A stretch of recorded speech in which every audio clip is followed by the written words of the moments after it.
غصہ ایک دم پیار میں بدل گیا. تنی ہوئی بھویں معمول پر آ گئیں. اس لڑکی میں بچپنا بھی تو بہت ہے.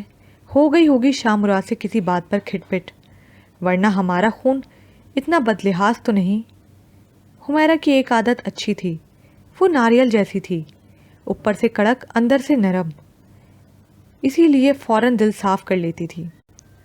مما، آپ یہاں ایسے کیوں بیٹھی ہیں؟ سونیا نہا کر لان میں چائے کا مگ تھامے داخل ہوئی تو ماں کو لان چیئر پر سوچ میں گم بیٹھا پایا. رکشی نے سر اٹھا کر دیکھا. سرو قد چمکیلی رنگت والی سونیا کی سنہری آنکھوں کو کاجل کی ڈوری نے سحر انگیزی بخشی. کمر سے نیچے جاتے ہوئے لمبے گھنے بالوں سے موتی کی طرح ٹپکتا پانی جو گیلے ہونے کی وجہ سے باندھے نہیں گئے تھے. رکشی نے نظریں ہٹائیں. سونو، چلو دوپٹہ سر پر لو. انہوں نے چاروں کل پڑھ کر اس پر پھونکتے ہوئے نصیحت کی. مما، مجھے پتا ہے آپ مجھ سے زیادہ دیر ناراض رہ ہی نہیں سکتی. سونیا ماں کی محبت پر کھلی اٹھی. ماں کے گلے لگ کر مکھن کی پوری ٹکیا سرو کی. رکشی کی ناراضگی پھر اود آئی. کتنی دفعہ کہا ہے جب تمہاری حمیرہ پھپھو اور شاہ مراد آیا کریں تو کمرے سے نکل کر ان سے تمیز کے ساتھ ملا کرو، پر تم پر تو کوئی اثر ہی نہیں ہوتا. میں کہتی ہوں وہ تمہاری ہونے والی ساس ہیں، کچھ تو خیال کرو. یہ ان کی اچھائی ہے کہ وہ رشتہ داری کی وجہ سے یہ نخرے برداشت بھی کر رہی ہیں. کہیں غیروں میں رشتہ ہوا ہوتا تو دوسرے دن ہی ٹوٹ چکا ہوتا. جانتی ہو تمہارے یوں کمرہ بند کر کے بیٹھنے پر وہ کتنا ناراض ہو کر گئی ہیں. رکشی جو بہت دیر سے بھری بیٹھی تھی بیٹی کے پوچھنے پر الٹ پڑی. سونیا نے ماں کی حقیقت پسندی کو سلام پیش کیا اور کھسیا کر ہنس دی. اوفو مما، اگر میں وہ کارڈ نہیں لگاتی تو آپ کا لاڈلا شاہ کا بچہ دال کچا میرے کمرے میں گھس کر دماغ چاٹنے لگتا. پھپھو کی تو آپ رہنے ہی دیں، ان کی عادت ہے چھوٹی چھوٹی باتوں کو لے کر میرے پیچھے پڑ جاتی ہیں. سونیا نے بے پرواہی سے اپنے بالوں کو سمیٹا اور کیچڑ لگایا. ہوا سے لٹے منہ پر آ رہی تھی. سونو، میں دیکھ رہی ہوں کہ میری نرمی کا تم بے جا فائدہ اٹھا رہی ہو. اگر تمہارے پاپا کے کانوں میں بھنک بھی پڑ گئی کہ تم نے حمیرہ کے ساتھ یہ سلوک کیا ہے تو تمہارا دماغ ٹھکانے لگا دیں گے، ساتھ میں مجھے بھی خوب سنائیں گے. پتہ ہے نا اپنی اکلوتی بہن کے معاملے میں وہ کتنا ٹچی ہیں. ویسے بھی حمیرہ نے کبھی تمہیں غلط نہیں ڈانٹا، جو بھی کہا تمہارے بھلے کے لیے کہا ہے. رکشی کو اچھی طرح سے اندازہ تھا کہ بیٹی کی جان باپ کے خوف سے نکلتی ہے، اسی لیے ظفر اقبال کا نام لے کر ڈروا دیا. ویسے بھی وہ ان ماؤں میں سے نہیں تھیں جو بچوں کے دلوں میں سسرال والوں کے خلاف قدورتیں پالتی ہیں. او مما جی، وہ کیا کہتے ہیں کہ گیہوں کے ساتھ گھن بھی پستا ہے، تو بس اس شاہ کی وجہ سے مجھے پھپھو کو بھی اگنور کرنا پڑا. سونیا نے مسکرا کر ماں کو گلے لگا کر منانے کی ایک اور کوشش کی. بیٹا، آخر ایسا کب تک چلے گا؟ تم لوگوں کی باقاعدہ منگنی ہونے والی ہے مگر تمہارے مزاج ہی نہیں ملتے. کیا کمی ہے شاہ مراد میں؟ اگر ابھی حمیرہ اس کے لیے ایک لڑکی ڈھونڈنے نکلے تو کھڑے دم ہزاروں مل جائیں گی. مراد بھائی کا اپنا اتنا بڑا بزنس ہے، پڑھا لکھا ہینڈسم اور اکلوتا لڑکا. اس دور میں ایسے لڑکوں کی تو بہت ڈیمانڈ ہے. دور کیوں جائیں، تمہارے چھوٹے چچا اظہر نے خود اپنے منہ سے حمیرہ کو آفر دی کہ اگر اقبال بھائی یہ رشتہ نہ کرنا چاہیں تو میں شاہ کو اپنا داماد بنا لوں گا. رکشی نے اسے سمجھ کی کنجی تھمانا چاہی تاکہ وہ اپنی عقل کا تالا کھولے، پر سونیا تو سونیا ہے، وہی ڈھاک کے 3 بات. اچھا، یہ تو بڑی خوشی کی بات ہے. پھپھو کو چاہیے فوراً ہی اس موٹی کے لیے ہاں کر دیں. ویسے بھی پنکی ہی شاہ سے میرے سارے بدلے لے گی، اتنا ہوٹلنگ کرے گی کہ اس کا بینک اکاؤنٹ 0 ہو جائے گا.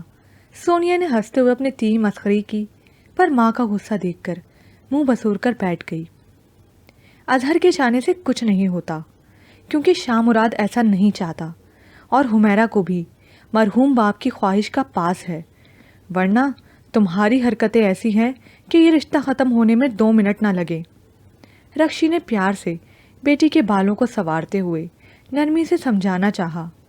سونیا نے گلابی ہونٹوں کو بے دردی سے کاٹتے ہوئے سر ہلایا. مما پلیز، یہاں بھی آپ سب نے اس دال وال کچی کی بات کو ہی اہمیت دی نا کہ وہ نہیں چاہتا اس لیے یہ رشتہ قائم ہے. کبھی کسی نے میری چاہ کا سوچا؟ میں شاہ کے ساتھ شادی کے لیے مری نہیں جا رہی. سونیا کا لہجہ ایک دم گلوگیر ہو گیا. ایسی بات نہیں ہے بیٹا، پر ہم سب نے مل کر جو فیصلہ کیا وہ تم دونوں کی بھلائی میں کیا، اسی میں ہمارے خاندان کی بقا بھی ہے. رکشی نے بیٹی کی نم آنکھوں میں دیکھتے ہوئے کہا. مما، یہی بات تو مجھے کاٹتی ہے. خاندان کی بقا، یہ ٹھیکرے کی مانگ، بچپن کی منگ و ونگ، نری جہالت.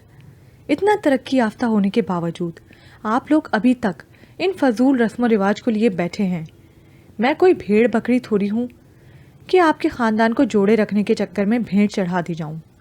میں آج کی پڑھی لکھی باشعور لڑکی ہوں جس کی اپنی بھی کوئی پسند ناپسند ہے. وہ غصے میں کھڑی ہو گئی. کیا تم کسی کو پسند کرتی ہو؟ ایسا ہے بھی تو اس بات کو ہمیشہ کے لیے یہیں دفن کر دو، ورنہ بہت سے طوفان اس گھر کا راستہ دیکھ لیں گے. رکشی نے بے مروتی سے بیٹی کا ہاتھ چھٹک کر کہا. مما، ایک فضول سی بات کے لیے آپ کا اپنی بیٹی پر سے اعتبار اٹھ گیا. آپ کیا سمجھتی ہیں میں نے جو اس بات کے خلاف آواز اٹھائی ہے تو وہ کسی اور کی محبت میں؟ نہیں ماما، ایسا بالکل نہیں. بس میرا نقطہ نظر اتنا سا ہے کہ جب ہمارے مذہب نے بھی شادی کے لیے لڑکے اور لڑکی کو پسندیدگی کا حق دیا تو پھر آپ لوگ یہ رشتے پالنوں میں کیوں طے کر دیتے ہو؟ سونیا کی جذباتی تقریر نے رکشی پر کوئی اثر نہیں کیا. اسے سونو کی بھلائی مقصود تھی. سونیا کی اتنی عمر بھی نہ تھی جتنے وسیع تجربے سے وہ گزر چکی تھی. اس نے شاہ کی صاف شفاف آنکھوں میں سونیا کے لیے گہری، سچی، پانی جیسی ستھری محبت ہلکورے لیتی دیکھی تھی. پر سونو کا بس چلتا تو وہ شاہ کو کچا چبا جاتی، جس کی وجہ سے وہ اپنی ماں کی نگاہوں میں مشکوک ٹھہری. رکشی سر تھام کر بیٹھ گئی. بیٹی کی منہ زوری نے ان کی جان نکالنے میں کوئی کسر نہیں چھوڑی. وہ اسے کیسے سمجھاتی جو اپنی ذات میں گم سچائی کو جھٹلانے میں لگی تھی، یہ سمجھے بغیر کہ یہ میں ہی تو ہمیشہ سے محبت کی نفی ہے. رکشی ٹھنڈی سانس بھرتی اندر چلی گئی. سونیا چائے کا سپ لیتی ان لمحات میں کھو گئی جب شاہ مراد نے اتراتے ہوئے اسے یہ منحوس خبر سنائی، جس کے بعد سے ان ماں بیٹی میں ٹاکرا شروع ہو گیا. سونو، تمہیں پتہ ہے کہ اب تم ہمیشہ کے لیے میری بنا دی جاؤ گی. میرا بس چلے نا تو ساری دنیا کو اپنی اس خوشی میں شامل کر لوں. شاہ مراد کا چہرہ جوش و جذبات کی تصویر بنا ہوا تھا. سونیا نے حیران ہو کر اس کی بات سنی. یہ مسئلہ اس دن سے شروع ہوا جب شاہ مراد نے بڑے حق سے سونیا کو اس کے کالج سے پک کیا اور اس کے کانوں میں یہ پیار بھری سرگوشی کی. سونیا کی کچھ سمجھ میں نہیں آیا. وہ ایسے ہی بہت لیے دیے سے رہنے والی لڑکی تھی.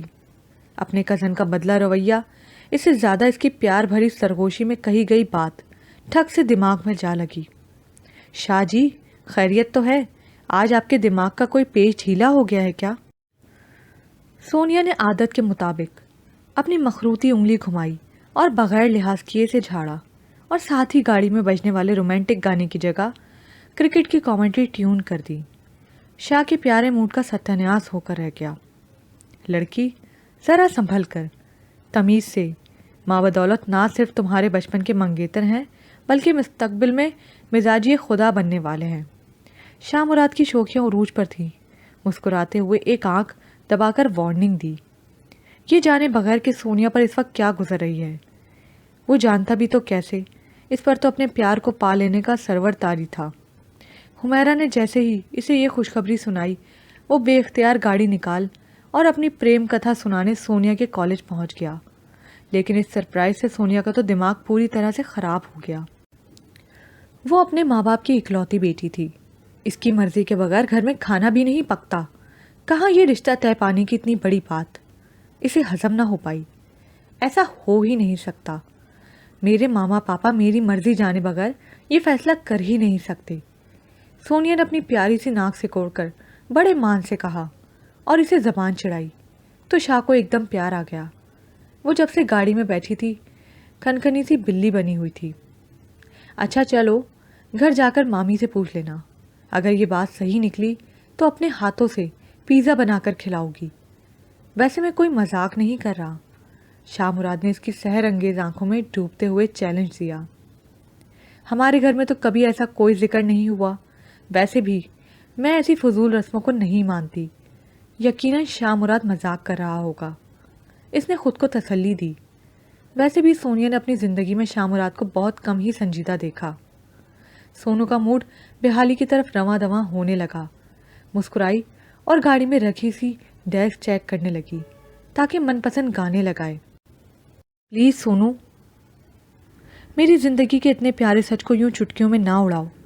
تم میری زندگی کا وہ سپنا ہو جس کی تعبیر پانے کے لیے میں ہمیشہ سے بےقل رہا، اور اب پورا ہونے کا یقین ہوا تو پلیز کوئی نیا مسئلہ نہ کھڑا کر دینا، ورنہ میں تو جان سے ہی جاؤں گا۔ شاہ مراد نے اسٹیئرنگ چھوڑ کر دونوں ہاتھ اس کے سامنے جوڑے، دل میں اندیشے جو اٹھ کھڑے ہوئے تھے۔ ارے شاہ کے بچے سنبھالو! گاڑی لہرائی تو سونیا چیخی۔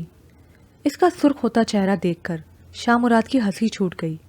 اس نے دانت پیس کر اسے دیکھا۔ اچھا سنو تو، جب میں نے ڈرتے ڈرتے امی سے تم سے شادی کرنے کی بات کی تو وہ خوب ہنسی اور میرا ایک کان پکڑ کر بولی، بیٹا جی وہ تو بچپن سے ہی تمہارے نام پر بک ہے، اب تو ڈیلیوری گھر لانے کا وقت قریب ہے۔ میں تو امی کی یہ بات سن کر ہی اسی وقت بھنگڑا ڈالنے لگا۔ پھر وہ بولی کہ ہم سب سونیا کے امتحان ختم ہونے کا انتظار کر رہے ہیں تاکہ دھوم دھام سے رسم ادا کر کے تم دونوں کی منگنی باقاعدہ طور پر اناؤنس کر دی جائے۔ یہ تھی ساری بات۔ اب بھی تمہیں کوئی شک ہے؟ شاہ مراد نے اپنی خوشی شیئر کرتے ہوئے سوال کیا۔ ہوں، کیا یہ سچ بول رہا ہے؟ اتنی سنجیدگی سے ایسا مذاق کر ہی نہیں سکتا۔ سونیا اس کی بات سن کر سوچ میں پڑ گئی۔ بک؟ آپ کا بک ہونے سے کیا مطلب ہے؟ میں کوئی چیز ہوں کہ میری بکنگ کر دی گئی؟ جی نہیں صاحب، میں اس دور کی ایک باشعور لڑکی ہوں، میری اپنی بھی کوئی مرضی ہے، زبردستی کا تو سوال ہی نہیں ہوتا۔ ویسے بھی میں جب تک ماما سے نہ پوچھ لوں آپ کی بات پر یقین نہیں کروں گی۔ اس کے تیکھے انداز اور گلابی ہونٹوں سے مسلسل ہونے والی گولہ باری پر شاہ کی ہنسی چھوٹ گئی۔ سونو کی انہی اداؤں نے اسے دیوانہ بنایا ہوا تھا۔ وہ کوئی عام سطح سی لڑکی نہیں تھی جو ان جذباتوں کی حدت سے پگھل جائے۔ شاہ کی پسند اتنی ہلکی ہو ہی نہیں سکتی۔ یہاں پر یہ پارٹ اختتام کو پہنچا۔ مزید پارٹ سننے کے لیے اردو ناول زبر برائٹ کو لائک کیجیے، سبسکرائب کیجیے، شیئر کیجیے، کمنٹ کرنا مت بھولیے گا۔